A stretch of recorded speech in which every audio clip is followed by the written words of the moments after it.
ജമാഅത്ത് ഇസ്ലാമിക്കെതിരെ പറഞ്ഞു. ജമാഅത്ത് ഇസ്ലാമി UDFന്റെ സ്ലീപ്പിംഗ് പാർട്ണറാണെന്ന് പറഞ്ഞു. ഇനിയും പറയൂ.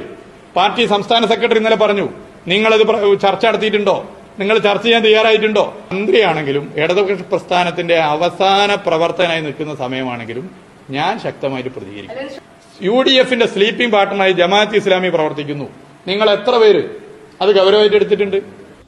ഇന്നലെ മിഞ്ഞാന്ന് റിയാസ് ജമാഅത്തെ ഇസ്ലാമി ബാന്ധവത്തെ കുറിച്ച് ആവർത്തിച്ച് പറയുന്നുണ്ട്. എന്താണ് ഈ സ്ലീപ്പിംഗ് പാർട്ണറെ കുറിച്ച് നിങ്ങളാരും എന്താ പറയാത്തത്? ഒരു കാലത്ത് അങ്ങനെ പറഞ്ഞാൽ അതിൻ്റെ പിന്നാലെ പോകണം എന്നാണ് അദ്ദേഹം ആഗ്രഹിക്കുന്നത്. ജമാഅത്തെ ഇസ്ലാമി CPM ബാന്ധവത്തെ കുറിച്ച് പറഞ്ഞാൽ ചർച്ച ആ വഴിക്ക് പോയാൽ ഈ വഴിക്ക് കാര്യങ്ങൾ നടത്താലോ എന്നാണ് അദ്ദേഹം വിചാരിക്കുന്നത്. അദ്ദേഹം ഓവർ ടൈം പണിയെടുക്കുന്നുണ്ട്. അദ്ദേഹം ഓവർ ടൈം പണിയെടുക്കേണ്ടി വരും.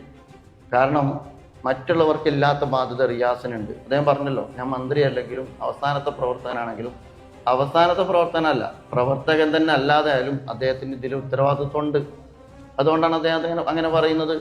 എന്നിട്ട് അദ്ദേഹം പറയുന്നുണ്ട് രക്തസാക്ഷികളായ CPMമാരെ കുറിച്ച്, രക്തസാക്ഷികളായ CPMമാരെ കുറിച്ച് വളരെ ശരിയാണ് പറഞ്ഞത്.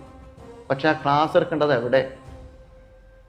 രക്തസാക്ഷികളായ CPMകാരായ ആളുകളെ കുറിച്ച് ക്ലാസ് എടുക്കേണ്ടത് എവിടെ? സീമിനല്ലേ ക്ലാസ് എടുക്കേണ്ടത്? ക്ലിഫ് ഹൗസിലല്ലേ ആ ക്ലാസ് എടുക്കേണ്ടത്? ആ ക്ലാസ് CMനും ക്ലിഫ് ഹൗസിലും ബോധ്യപ്പെട്ടാൽ കേരളത്തിൽ ഉന്നയിക്കപ്പെടുന്ന എല്ലാ പ്രശ്നങ്ങൾക്കും പരിഹാരമായില്ലേ? രക്തസാക്ഷികളായ സഖാക്കളുടെ മഹത്വം വിസ്മരിച്ചുകൊണ്ടുള്ള ഒരു സമീപനം എന്തുകൊണ്ടാണ് CPM സ്വീകരിക്കുന്നത്? ഇത് കേരളത്തിന് അറിയാത്തതല്ലല്ലോ.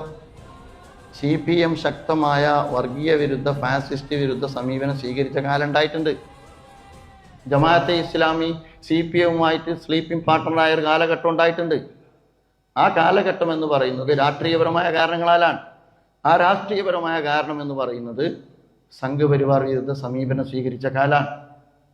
അക്കാലഘട്ടത്തെ വെച്ചിട്ട് അക്കാലഘട്ടത്തിലെ രക്തസാക്ഷികളുടെ മഹത്വത്തെ വിസ്മരിച്ചുകൊണ്ട് എന്തുകൊണ്ടാണ് ഇപ്പോൾ ഇങ്ങനെ സമീപനം സ്വീകരിക്കുന്നത്?